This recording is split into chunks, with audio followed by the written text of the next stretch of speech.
అందరికీ నమస్కారం అండి. నిన్న రంగారెడ్డి జిల్లా చేవెళ్ళ రోడ్డు ప్రమాదం చూసి చాలా బాధ అనిపించింది. ఈ ప్రమాదం ఏంటంటే ఒకే కుటుంబానికి చెందిన ముగ్గురు ఆడపిల్లలు డిగ్రీ చదువుకుంటున్నారు. చదువుకోవడానికి హైదరాబాద్ వెళ్తున్న ముగ్గురు ఆడపిల్లలు ఒకే కుటుంబానికి చెందినవారు. అలాగే 10 నెలల పసికందు, నోరు తెరిచి మాట్లాడలేని 10 నెలల పసికందు, వాళ్ళ అమ్మ, అలాగే ఒక కొడుకు కళ్ళ ముందు ఒక తండ్రి, ఇద్దరు పిల్లల్ని అనాథ చేసిన తల్లి, ఇలా ఎన్నో గాథలు ఉన్నాయి. ఈ బస్సు ప్రమాదం జరగడం అనేది నిజంగా దురదృష్టకరం. ఇందులో తప్పు ఎవరిది అంటే ఆ ట్రిప్పర్ డ్రైవర్ది అని చాలామంది అంటున్నారు.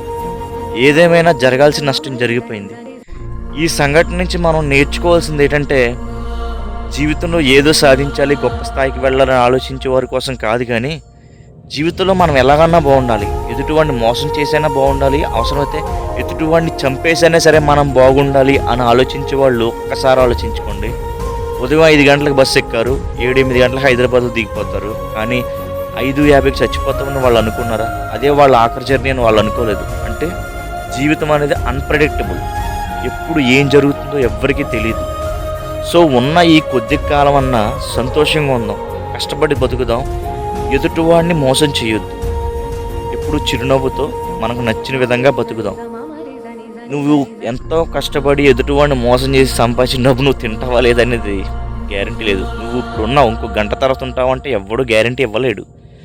మా ఊర్లో ఒక అతను ఉండేవాడు, ఎంతో డబ్బులు సంపాదించాడు.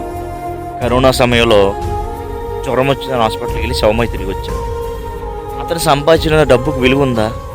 ఈరోజు అతని వెనకాల వాళ్ళు కూడా ఈరోజు తిట్టుకుంటున్నారు, ఇలా చేశాడు అలా చేశాడని. అతను నోరు కట్టుకొని ఎంతోమంది మోసం చేసి సంపాదించిన సంపాదన అతను ఉపయోగపడలేదు. అదే జీవితం. ఉండే కొద్ది కాలం అన్నా నవ్వుతూ సరదాగా నలుగురితో మంచిగా ఉందాం. ఎందుకంటే ఎప్పుడు వెళ్ళిపోతామో తెలియదు. మనం వెళ్ళేటప్పుడు ఏం పట్టుకెళ్ళలేవు, పట్టుకెళ్ళాల్సినల్లా ఒక చిన్న చిరునవ్వు. మనం చనిపోయిన తర్వాత మనం గుర్తొస్తే అబ్బాయి ఇటు చనిపోయాడురా అని అనుకోవాలి తప్ప చచ్చిపోయాడు దరిద్రం పోయిందిరా అని అనుకోకూడదు. అలా బ్రతకొద్దు. ఉన్న కొద్ది కాలం నవ్వుతూ ఉందాం, సరదాగా ఉందాం. జీవితం మీద హోప్స్ పెట్టుకోవడం తప్పులేదు, దానికోసం పనిచేయడం తప్పులేదు, కానీ ఆ ప్రాసెస్లో ఎవరినైనా మోసం చేయడం, తప్పుడు పనులు చేయడం మాత్రం చేయొద్దు. ఎందుకంటే తప్పు ఈ రోజు జరిగితే మీరు హ్యాపీగా ఉండొచ్చు, కానీ దానికి కర్మఫలం ఖచ్చితంగా ఒక రోజు వస్తుంది. ఆ రోజు మాత్రం మీరు తట్టుకోలేరు. మనం ఏం తప్పు చేసినా పర్లేదు, మనల్ని ఎవడు చూస్తాడు, మనల్ని ఎవడు పట్టించుకుంటాడు అనుకోవద్దండి.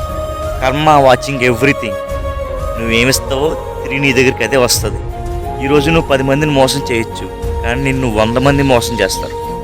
దట్స్ మీన్స్ కర్మ ఈజ్ అన్ప్రెడిక్టబుల్. తర్వాత నేను మంచి చేస్తే ఏం ఉపయోగం, నాకు దేవుడు మంచి చేయట్లేదు, నేను మంచిగా లేను అనుకోవద్దండి. దేవుడు ఎవ్రీథింగ్ వాచింగ్, ప్రతిదీ చూస్తాడు. నీకు కావాల్సినప్పుడు దేవుడు ఇవ్వడు, నీకు అవసరమైనప్పుడు ఇస్తాడు. అది చాలా సందర్భాల్లో నాకు జరిగింది.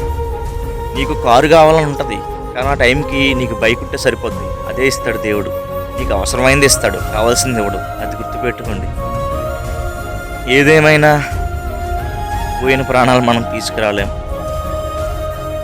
వాళ్ళ గురించి బాధపడడం, అవసరమైతే ఒక కన్నీరు చుక్క కాచడం తప్ప మనం ఏం చేయలేం. ఇలాంటి సంఘటనలు జరగకుండా ఉండాలని దేవుణ్ణి కోరుకోవడం తప్ప మనం చేయగలిగింది ఏం లేదు. ఫైనల్గా నేను చెప్పేది ఏంటంటే, హ్యాపీగా ఉండండి, అందరితో కలిసి మంచి సంతోషంగా ఉండండి. అదే నేను చెప్పేది. జై హింద్, జై భారత్.